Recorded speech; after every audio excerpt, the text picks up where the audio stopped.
Salut les mobbers. Eh bien, donc aujourd'hui ce sera le premier vlog, le Moby vlog, un motovlog comme vous voulez. Nous allons donc nous promener un petit peu dans le Céré. Je vais vous montrer 2-3 petits monuments, un peu de paysage et après nous passerons voir un artiste peintre. Voilà, monsieur Palaro Pierre. Voilà, donc je vous souhaite une bonne vision et puis une bonne route.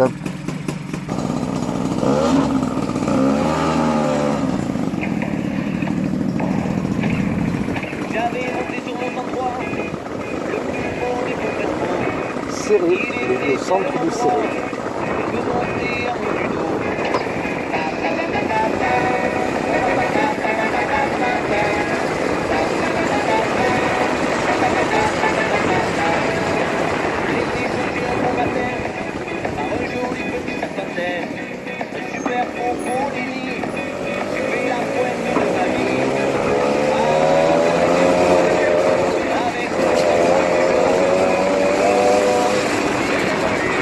Ça capote un peu là.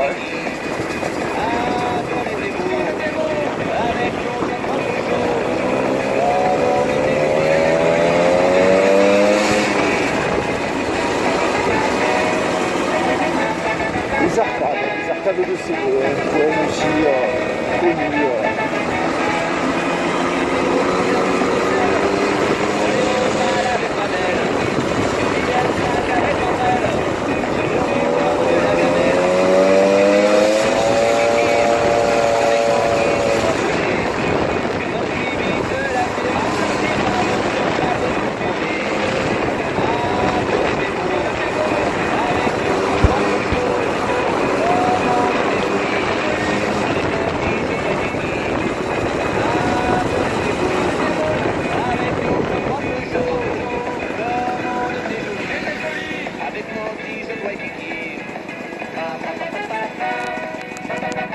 Alors maintenant nous allons passer dans la rue de la République, la rue de la Fousterie et la rue de la République, qui sont des, comment dirais-je, des routes pavées d'époque. Donc voilà, et on va essayer de passer vers la grande église s'il n'y a pas grand monde à la messe. Voilà, allez.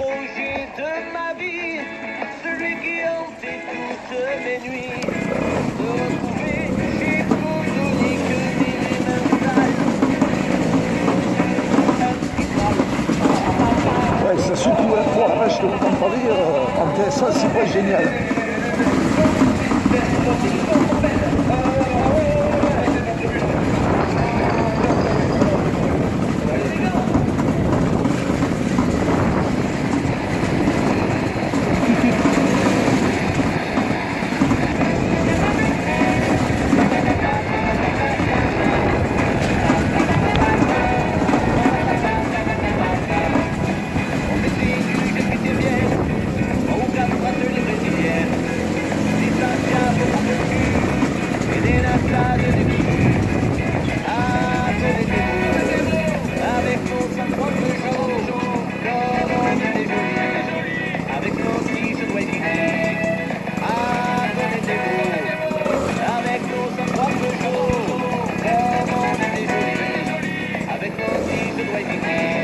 Voilà, l'église Saint-Pierre. L'église Saint-Pierre de Céré.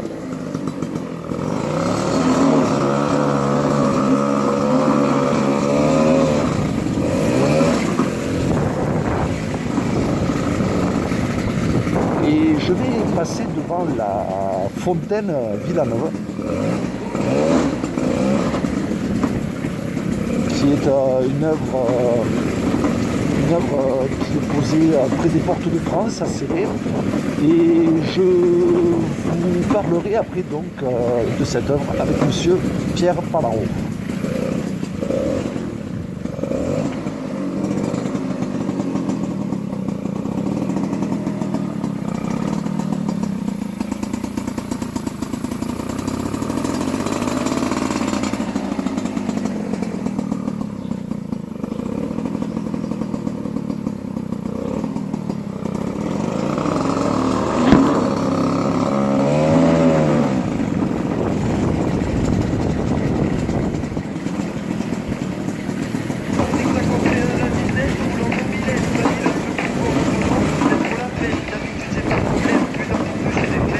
facile. Mais fou. À la limite, on tient jamais en super. Donc, on va pour des facteurs vraiment de joie à fond dans les virages. On va voir démarrer les modes dans tous les villages. Mais on oublie les mecs, on a pris l'habitude. De valeur assurée, si tu veux rentrer dans mon cul, arrache le bitume, prends de l'altitude, mais qu'il faut l'attitude, on va pas t'approximer. Voilà à quoi ressemble le foot à l'époque. Plus serré. Plus fort.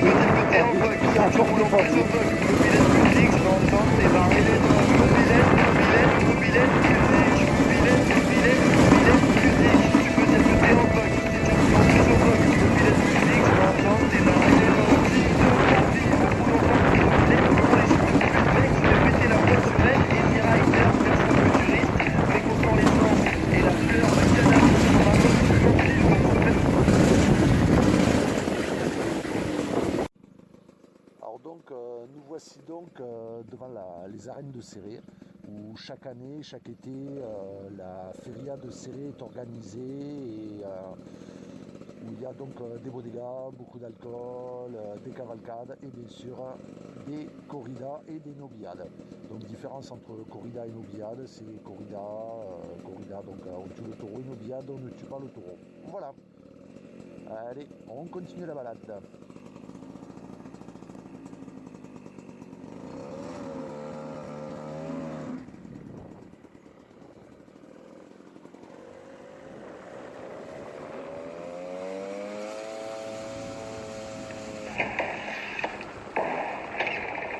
J'avais monté sur mon 103, le plus beau des beaux frescos. Il était tellement droit, il me montait en haut du dos.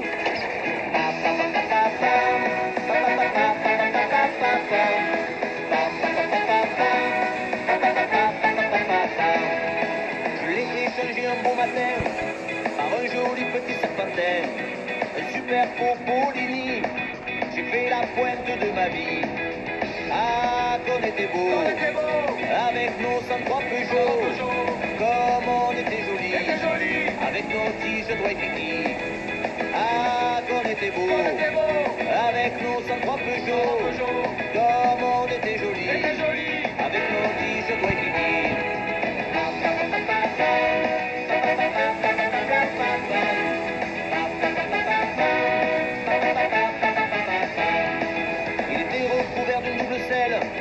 Pour aller au bal avec ma belle, j'étais un crack avec ma brelle, champion du monde de la gamelle. J'étais le plus cool des kékés, avec mon guidon bracelet.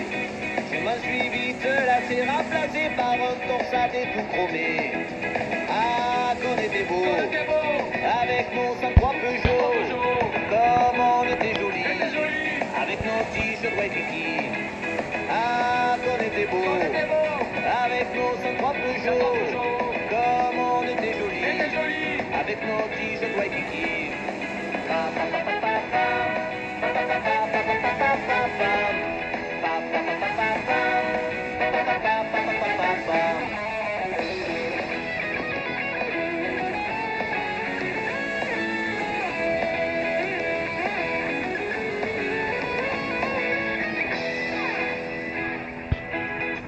Le projet de ma vie, celui qui hantait toutes mes nuits, me retrouver chez Codoni, que Nini m'installe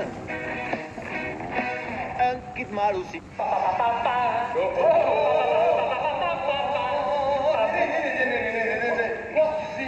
Moi aussi je joue à la trompette. Ah non, non, non, ouais, c'est pas prévu.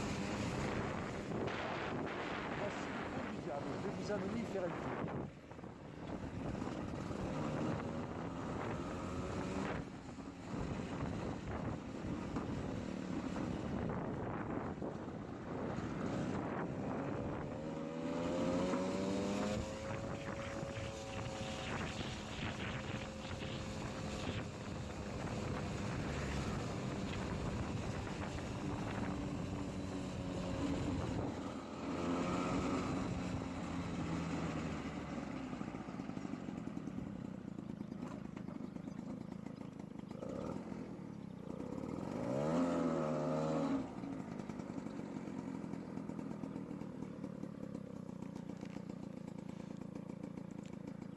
Donc pour l'anecdote, le pont du Diable aurait une légende, paraît-il. Paraît-il que l'architecte aurait décidé de faire un pacte avec le diable, car il n'aurait pas réussi à mettre la dernière pierre pour assembler le pont. Et du coup, il aurait vendu son âme au diable pour pouvoir justement faire en sorte que le diable puisse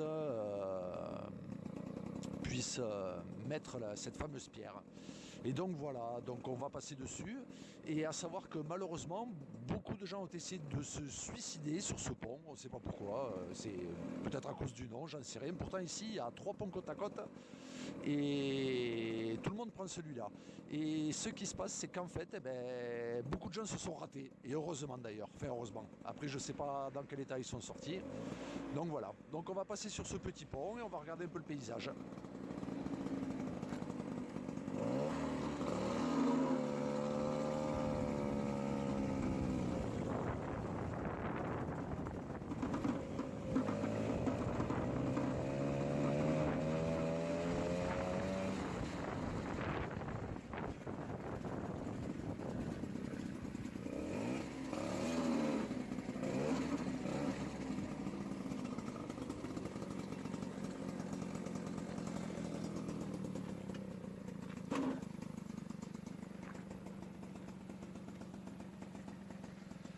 Donc nous voici sur le pont du Diable. Bon, on va éteindre la titine quand même parce que... Voilà.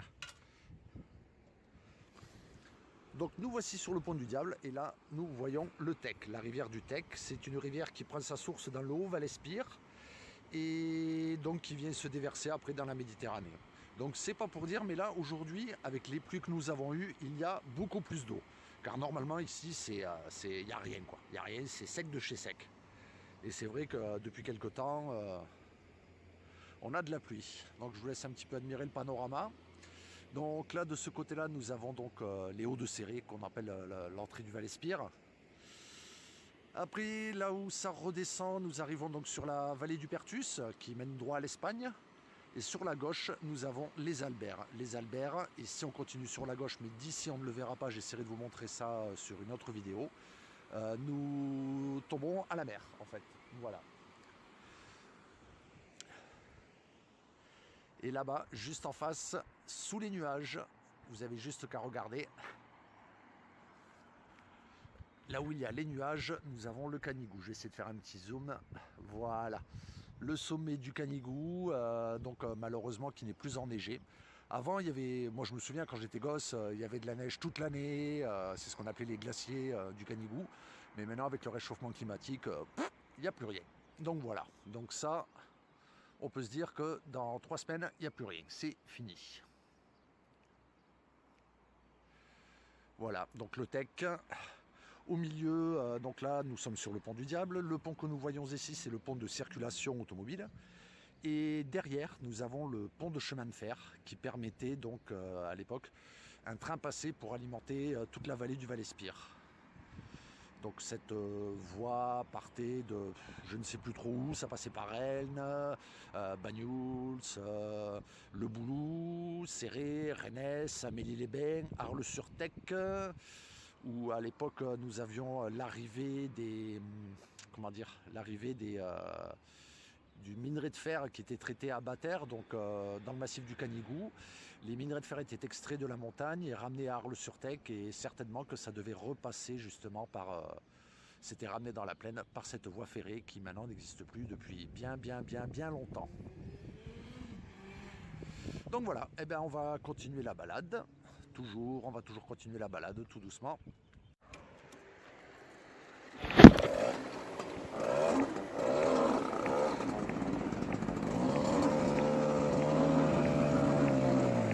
Patrick 51, la Nisette, je roule en mobilette. Babylone veut plus voir au volant, je faisais trop la fête. D'habitude j'ai pas de problème, putain pour toucher des fesses. Mais ça fait trop longtemps mec que j'ai pas touché une caisse. À la limite en ciel, jamais en scooter. En roulant sur le moteur, je prends pas pour des facteurs. Vraiment de l'Ubar, à fond dans les virages. Je veux voir démarrer les boss dans tous les villages. On est en mobilette, mec, on a pris l'habitude. Va falloir assurer, si tu veux rentrer dans mon cul, arrache le bitume, prends de l'altitude. Mais qu'il faut l'attitude pour le 50 cm. Tu mobilette, musique, mobilette,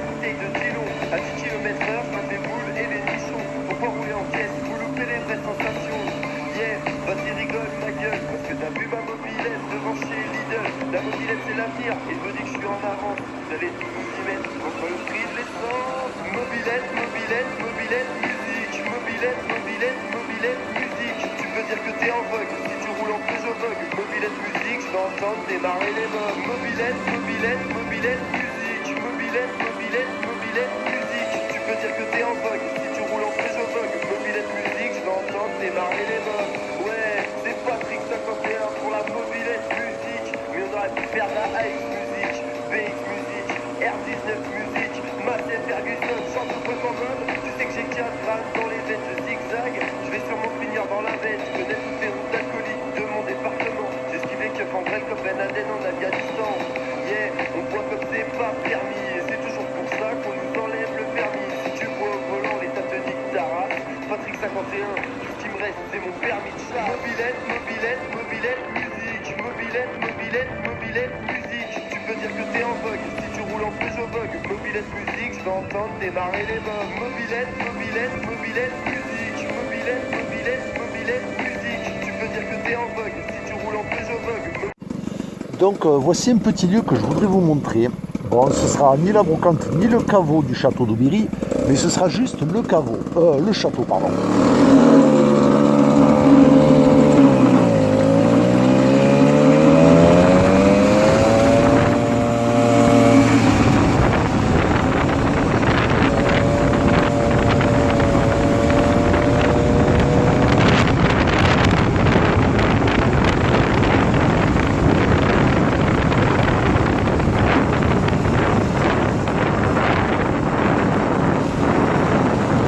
Et voici donc Céré et ses fameux cerisiers, les cerises de Céré, voilà.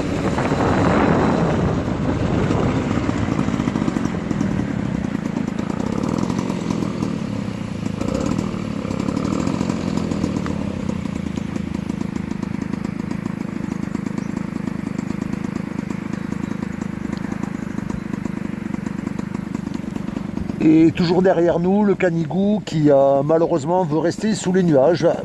Il a l'air de sortir un peu, mais bon, c'est comme ça reste là.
Et là, nous pouvons toujours voir, nous voyons toujours un champ de cerisiers.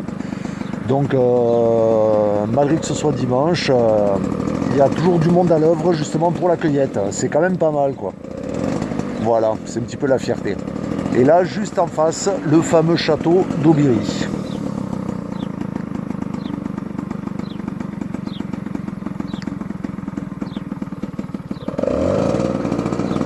Alors, on va essayer d'aller faire un saut. Je vais aller vous le montrer un petit peu grosso modo de l'extérieur et voilà.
Donc nous sommes bien arrivés au château, donc là on ne voit pas trop parce qu'il y a les arbres.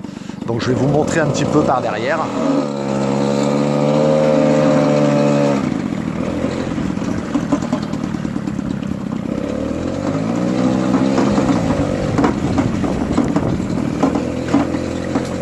Là, le voilà. Alors excusez pour la qualité d'image, mais le chemin est pourri. Je tiens la cam à une main. Donc voilà. Là on commence à bien le voir. Donc pour la petite histoire, c'est... Je vous la dirai après. Oh la vache!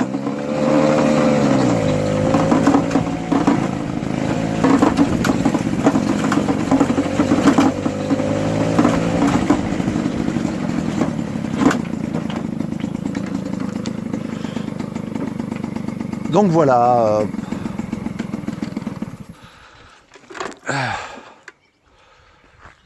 Pour la petite histoire, donc ce château a été fait par la famille Job, des papiers à cigarettes Job. Donc ça a été fait par le père pour un de ses enfants justement qui allait se marier. Et dans le département il y en a 3. Il y a le château d'Aubéry à Céré, Château Valmy à Argelès-sur-Mer, que beaucoup de gens extérieurs au département reconnaîtront. Et il y en a un 3e dans Perpignan dont je ne sais plus le nom. Donc ce château a été une construction de très bonne qualité avec des jolis marbres roses. Donc on va essayer de zoomer un peu pour les voir. Voilà, et puis je vous invite à aller sur internet pour voir les photos parce que franchement le dedans ça vaut le coup, mais c'est dommage, on ne peut pas le visiter.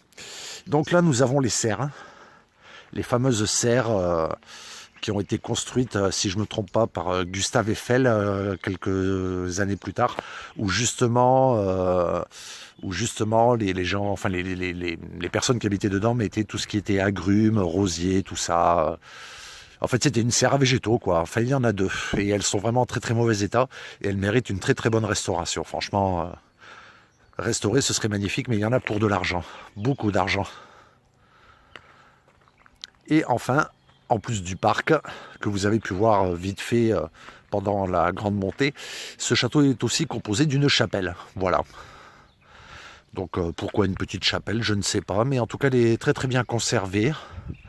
Il n'y a pas de trop gros dégâts apparents. Donc voilà. Mais sinon, si vous voulez des informations complémentaires, n'hésitez pas à aller voir sur internet et taper Château d'Aubéry, D''A''A''U''B''Y.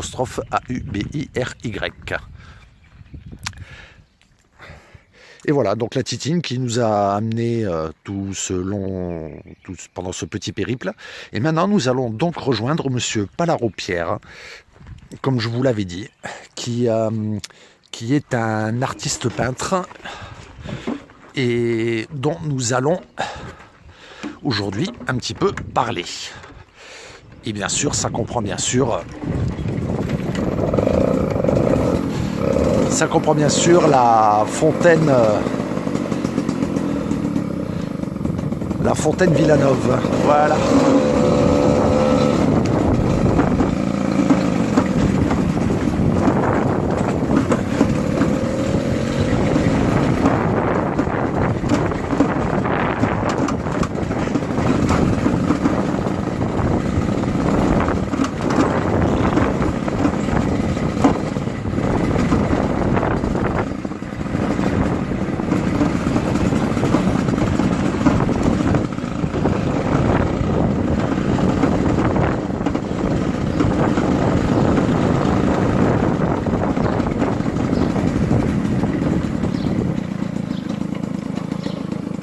Et d'ailleurs, comme on peut le voir, il y a encore les sigles Bardou Job qui traînent un petit peu partout dans le domaine. Dans le domaine où je peux quand même dire que j'ai un peu la fierté d'habiter. Ouais, j'habite pas le château, mais bon. Donc voilà.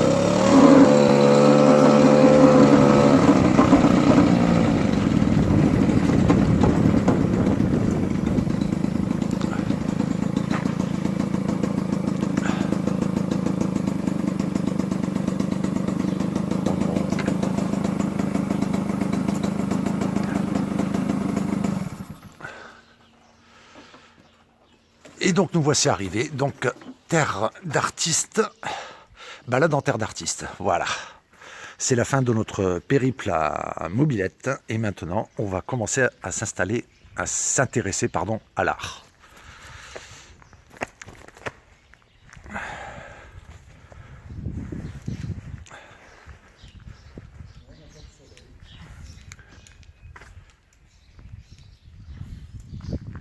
Et voilà la personne intéressée, Monsieur Pierre Palaro. Bonjour. Comment allez-vous? Eh ben, ça va bien. Bon. Bienvenue en terre d'artiste. Alors, Monsieur Palaro, nous avons à peu près un temps d'un tout petit quart d'heure. Est-ce que vous pourriez un petit peu nous montrer quelques toiles et quelques sculptures et puis nous expliquer un petit peu le... Eh ben, je vous en prie, entrez. Merci. Voilà.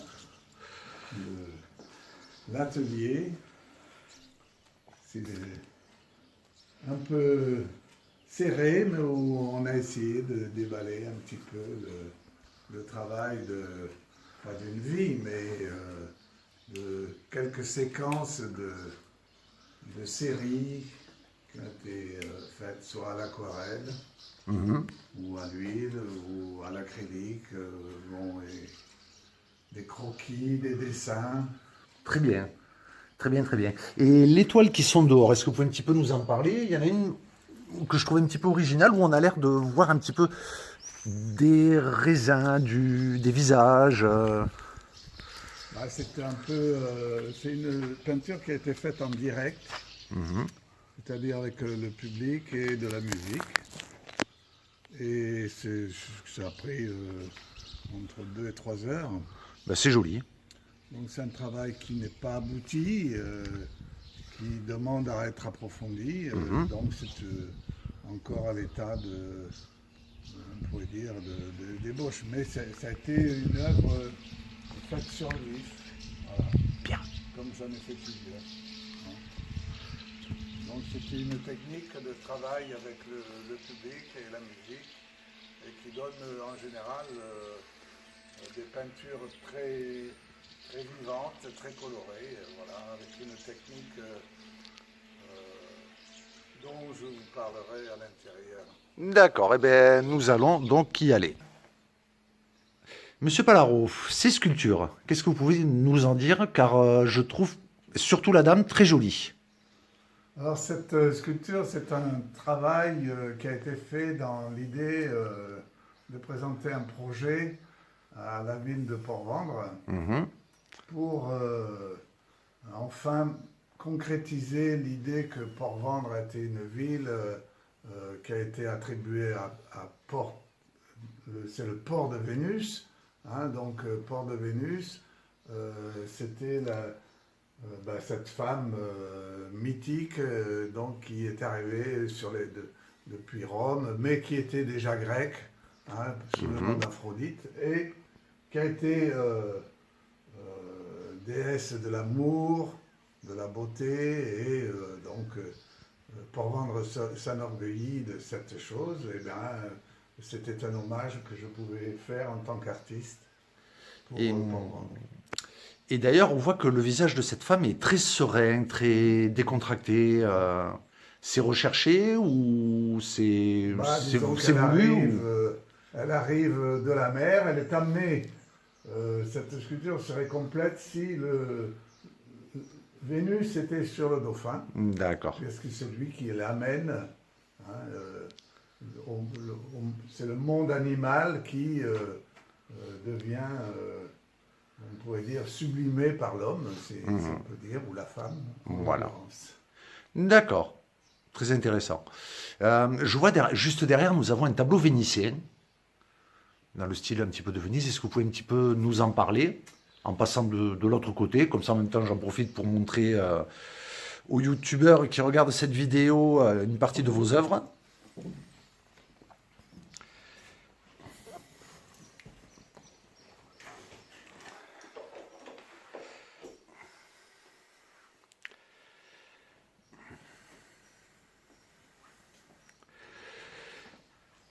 Donc, Monsieur Palaro, ce tableau vénitien. Alors, Venise, ce sont mes origines. Donc, c'est un travail, on pourrait dire, à partir de taches de couleurs qui petit à petit prennent forme et ont abouti à ce tableau que je n'attendais pas. D'accord. Et voilà, qui est le résultat d'une recherche intérieure. Hein. En tout cas, très belle réussite et comme on a eu l'occasion de discuter hier, les yeux. On voit bien que ce sont des masques, vous avez mis... Disons que les yeux ressortent du tableau, c'est ce qu'on voit. Alors je ne sais pas si amis youtubeurs vous le voyez aussi, mais on voit bien un flou général de la peinture et les yeux qui sont d'un trait beaucoup plus fin, je pense. Monsieur Palaro, peut-être est-ce que je me trompe ou est-ce que c'est bien dit? Ce sont des masques, oui. Comme on voit beaucoup de masques partout. Voilà. Même dans la vie Ouais. ordinaire, ce n'est pas seulement à l'occasion d'un carnaval, mais c'est aussi l'idée que nous avançons souvent masqués. Et voilà. D'accord. Après, je vois que vous avez un grand tableau là.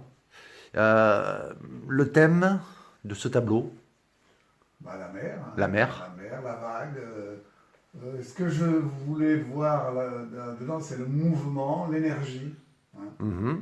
Donc, c'est une évocation d'un grand flux marin qui emporte, qui se frotte à la terre et qui nous porte. D'accord. Très bien. Et des petits bronzes aussi, je vois, non? Des petites sculptures encore, toujours? Voilà, il y a des terres, oui. Des terres, pardon, excusez-moi, je ne suis pas trop amateur d'art. Des terres.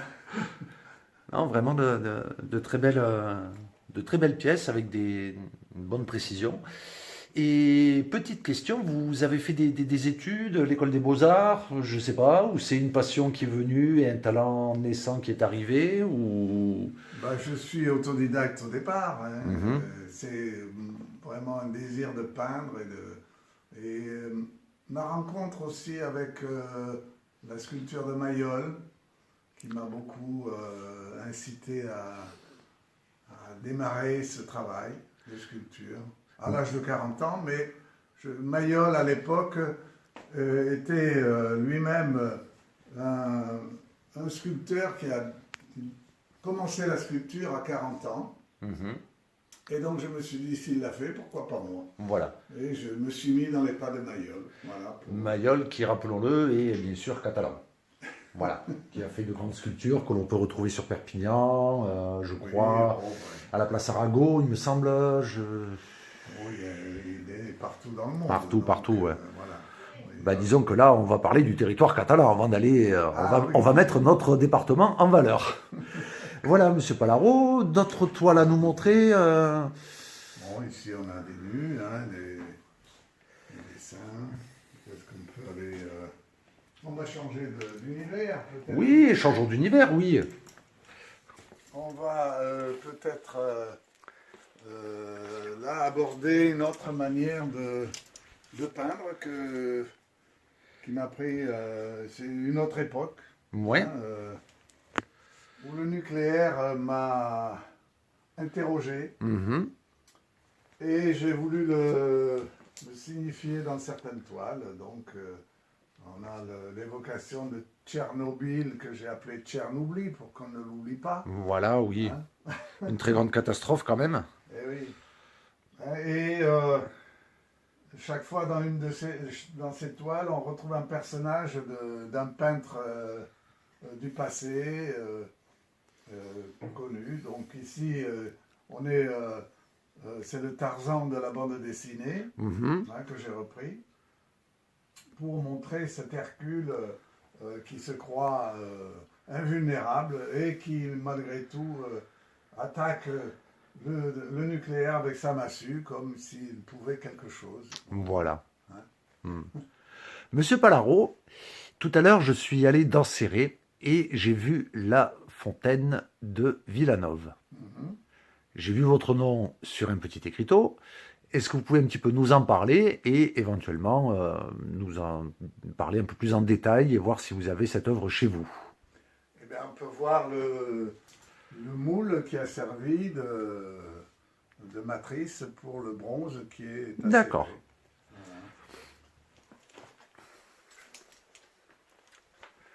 Oh, mais vous avez encore un bel atelier encore ici.